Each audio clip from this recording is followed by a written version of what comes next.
Well, what's going on, guys? We're back at it here We with are Dylan, the back. intern. It's been a little bit. We had a busy November, but um, I thought today we would kind of cover something fun and just a little bit different for you guys. The reason we're covering this is because Dylan has a new horse he's had for about a month, right? Just over. Yep.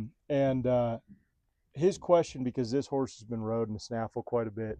He's an older horse, 15 years old, and his question is, well, if my horse wasn't made in a hackamore, where do I go from here, right? Where do I go from a Snaffle?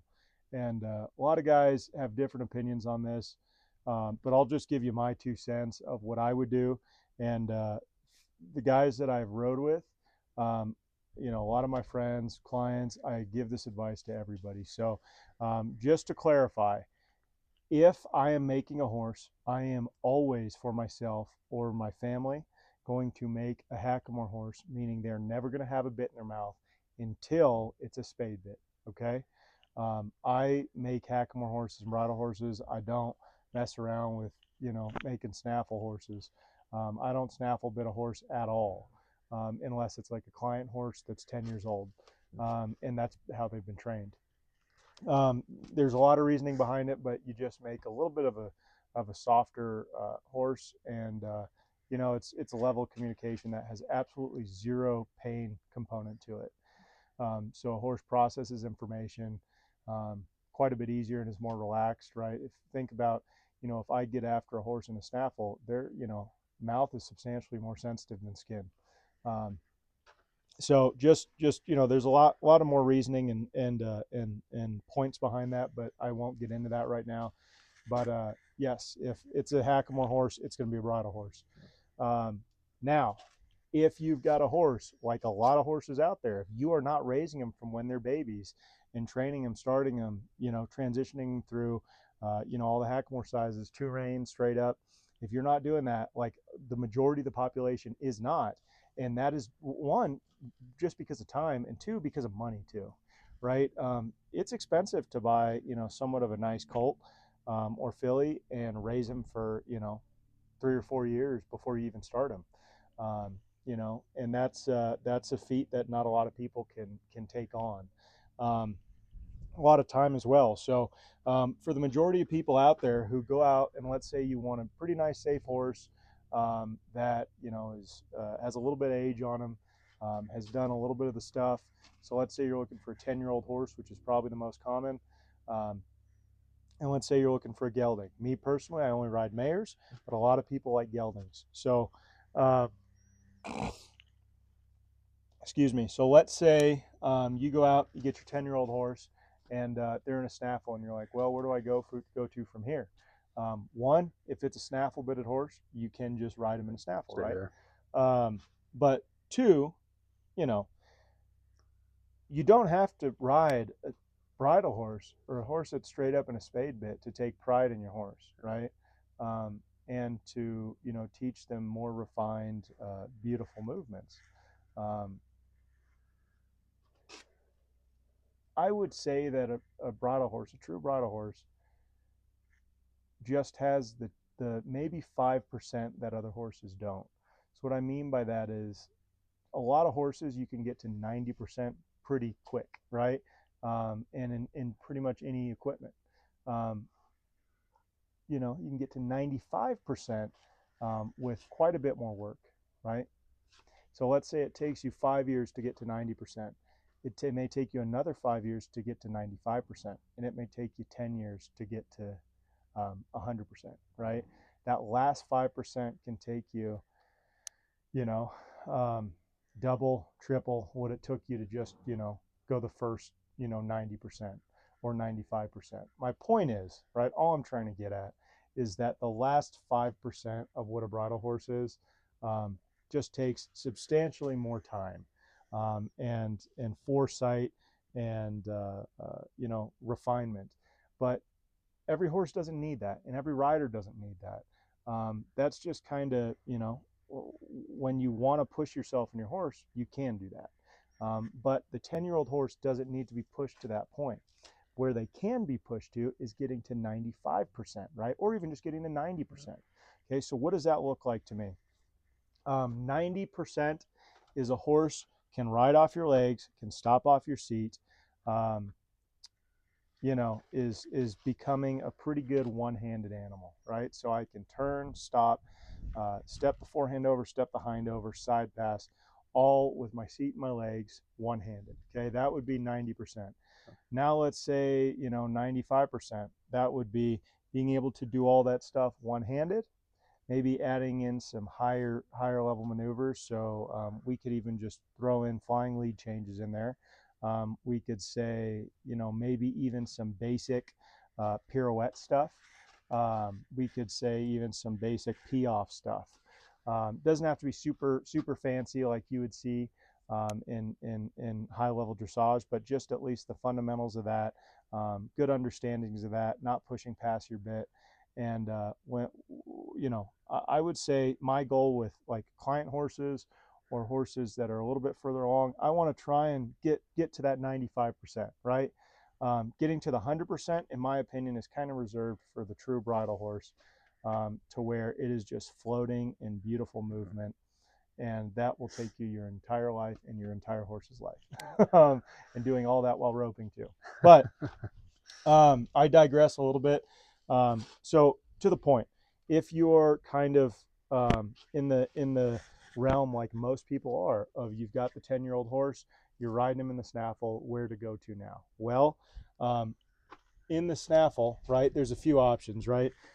This is going to be a 2-joint snaffle. One, this is not a great one in my opinion, just because of how these move on these rings. That can be more prone to pinching a horse's gums. So one, if you do want to stay in the snaffle, totally fine. I would recommend something that's fixed, right, on your rings. An O-ring that has something fixed here is going to be great. And I would probably go with either no joint, meaning that it's just a straight bar across it, or a single joint.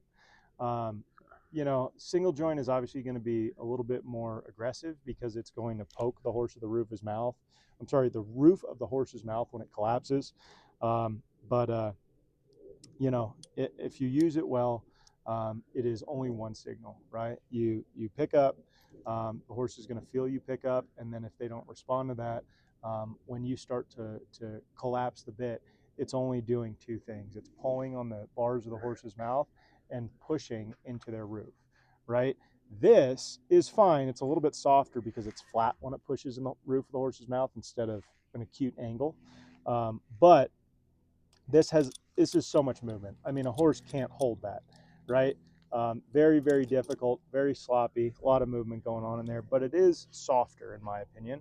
The only downside is that it pinches here. I think they call them egg butt snaffles, the ones where this doesn't rotate on the ring, so you can look into that.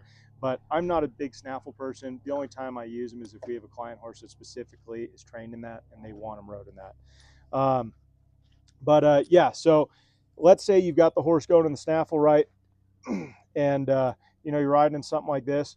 My opinion, if you can get your horse to ride one-handed, meaning you can hold your reins in one hand, and I can put my leg forward and on, my horse steps with their inside front leg. I can move my right leg back, and they're going to step the hind end over, and I can push my right leg on, and they will side pass, okay?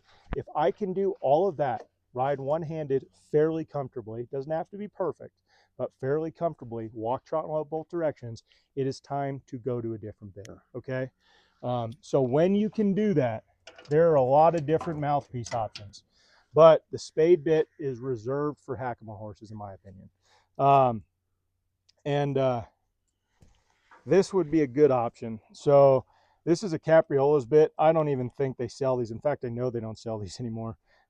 These were Mexican-made Capriola bits. They used to be like $400 or $500. Now everything from Capriola's, I want to say, is like over $1,000. But you can get, you know, Mexican-made bits from a lot of different places. But this is Santa Barbara cheek. Santa Barbara cheek is a great cheek because it's got a really good balance point, really good neutral position. A lot of bridle horsemen will talk about that. Reason that matters is when I pick up, the bit does this, and when I release my reins and my signal, the bit returns to a neutral position where it naturally hangs in the horse's mouth. Okay, Las Cruces does not. Las Cruces is the straight cheek, right? It looks kind of like a knife, not to be confused with a knife bit, but it just swings and never wants to settle, right? So that can cause a lot of anxiety in a horse, and almost defeats the purpose of a bridle bit because they don't have a neutral position. So Santa Barbara cheek, because of this piece, always wants to stay somewhere in this range. Mouthpiece wise though, this is a San Joaquin. You know, it's got a little bit of tongue relief. Basically what that does is when I pick up, what this is going to do is it's going to push the tongue a little bit into this hole. And it is going to create some leverage and push into the roof of their mouth. But this bit has no joints, so the horse is able to hold it pretty darn good with their mouth and their gums. So it gives the horse a little bit of control to stop this from rocking around. Again, it's got a strong balance point, so they understand the one signal when you ask and you give it back, so it's a very clear signal. But two, because a horse has been rode in a snaffle, they do need some degree of a tell, right? So a good example of that would be, you know, if you've been spanked in your life and then you go to a friend's house and the parent says, I'm going to give you a timeout if you do that again. You're like, okay. Yeah, cool. Yeah. Right? I know Oh, what no. real punishment feels like. So just realize when you are pulling on your horse's mouth in a snaffle, you're teaching them that the timeout doesn't mean much, right? That's why the Hackamore horse is really important. Is you can never pull on that horse, or you teach them that, you know, they need more than a timeout. So yes, back to the point. This bit does have leverage if you need it because of that horse in the snaffle bit feeling some degree of high pressure. Okay. But you don't need to go to a San Joaquin mouth, right? There's a lot of different mouths. You can go to a half breed, which is just a straight bar and it looks like a little box on top. Some of them are rounded, right? Look like an oval. You could also go to a Mona Lisa mouth. There's tons of different mouths, and you guys can look these up online, or you can send me a message. I could send you some pictures. But yeah, Mona Lisa mouth, you know, a half breed, Yeah. San Joaquin. There's a few others that I'm probably forgetting right now, but that are all good styles of mouth that are not spade bits. Okay. So when would I put this in a horse's mouth? Like I said, if I have the ability to get on that horse and, you know, obviously just do it two-handed for a while, then start bringing your hands closer together. And then eventually just hold your reins in one hand, seeing if you can do all this stuff just with your legs in your seat. Okay. When I can do that, right, when I can walk, trot, and lope both directions safely, comfortably in the arena outside, do a lot of what I'm trying to do, get all my good lateral stuff done one-handed, then I'm going to this. And one thing I will mention, guys, don't wait for your horse to be perfect one-handed to go one-handed, right? Because it takes a while for your horse to understand your signals when you're riding one-handed, because you're going from this to this or this, right? So your shoulders pivot, your hips pivot a little bit differently, right? When you pick up, it's not the same feeling as doing this to the horse, right? So they have to relearn a little bit of your body. So don't try and get it perfect, right? You just kind of got to get into it also once it's good enough, and then develop it one-handed, as kind of counterintuitive as that sounds. The longer you wait to go one-handed, the harder it's going to be to go one-handed as well. Just like putting a spade bit in a horse's mouth. So how do we introduce this to a horse? That's going to be a whole nother video that we can do. But to give you guys the basics of this, essentially what you're going to do is put this in your horse's mouth without reins, tie your chains up or take them off, and just tie them, right, if you've got a hanger, and just let them feel it for a little bit, okay? I would probably take that curb strap off, you know, for the first, you know, 5 or 10 times. And after, you know, a few rides, I would ride, I'd get off, tie them, throw this in their mouth for, you know, 15 minutes, and just let them get comfortable with it. You don't want them to be intimidated by it. You don't want it to cause anxiety. Just let them get used to it. And once you do that, then I would go to ride with it. And once I feel like they are comfortable with it, I'd put this curb strap on and go to ride. And I would try and use it as little as possible, right? So I would just walk them around, and then I would ask him to maybe turn left and barely touch this thing. You know, you don't want to get to yanking on it early on, right? It is not a harsh bit by any means, right? It is a very low mouthpiece, which is going to cause faster leverage, right?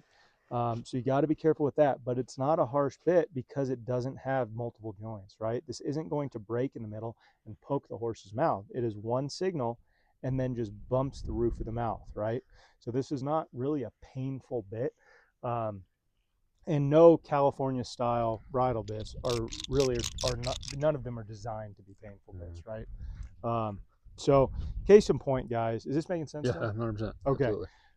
Case in point, guys, right? If you've got a snaffle bit horse that is riding pretty good one-handed, just put them in this. Just go for it, and they'll get, you know, as long as you've got them going, you know, pretty good one-handed, just go for it.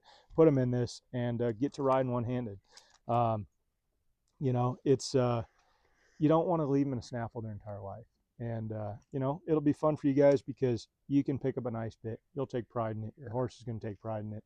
And they're going to know something's different. They're going to know they kind of have done something right. So, questions? Yeah, kind of tying off of that, talking more about the reins too. Transitioning from snaffle, what kind of reins are you using? A snaffle? What kind of So kind of deal? I always, I mean, you can use really any reins on a snaffle, split reins. You know, I tie Macatis on snaffle bits when I use them just because I have a ton of Macatis. And I just use the slobber straps to do that. But yeah, when I go to, you know, any of these style bits, any of these bridle bits, I am always going to ride Reins reins. These are pretty retired ones. They're not really old or beat to crap. I just don't use them a lot. But yeah, length on these, I think these are 42s, I want to say. Shorter the better, in my opinion. You know, anywhere between 30 and 40 is good. You see the rein cow horse, working cow horse guys riding, you know, 50, 60-inch Ramals. And then if they put chains on them, it's just absolutely ridiculous. So you should not have this much, you know, freaking stuff between your hands and then a tail dragging on the ground. And then if you go to rope, it's a pain in the butt. So yeah, definitely shorter Ramal reins is helpful. But yeah, definitely Ramal reins. And the chain is one thing. The chains on these is one thing to mention. I will say, if you transition a horse from a snaffle to this, a lot of horses will do better without chains, because the chain, even though it's a great signal and weight for the horse, it is a lot of movement, right? So if they are not comfortable carrying this bit and they're still getting good at it, and then you got chains flopping around, it can be a little bit going on for them. So I always ride chains just because that's what I do. But I will say, you know, if I've got a horse that's a little worried about the bit or just getting used to it, you know, it's not a bad idea to take the chains off. So what else, Dylan? What else you got for me? So would you kind of introduce the chains when you go back to putting the curb strap back on? Yes, definitely take the chains off when you hang them in this bit, right? And take the curb strap off. But when you go to ride them, it's totally personal preference. Gotcha. You know, try it with the chains. If they don't like them and they're flopping around, they start throwing their head a little bit. You know, either see it through, see if they'll get over it, or you can take the chains off. That's just personal preference. But yeah. Heck yeah. Okay. I'm going to say that's probably good for today, guys. As always, if you have questions on this, drop them in the comments. You can send me a DM as well. I'll get back to you guys. But we thought this would be a good topic for you guys, as I know a lot of people have horses that were snaffle bitted or just bought a really nice horse that was trained in a snaffle. And you're wondering kind of how to get into more of this bridle horse, California style stuff. So this is a great option for you guys. Again, there's a ton of different mouth options, and yeah, it's gonna make your horse feel like they've done something right, take pride in what they're doing, and that's never a bad thing. So as always, guys, Thank you for watching. If you don't subscribe already, click subscribe, click like, and we'll see you guys next time.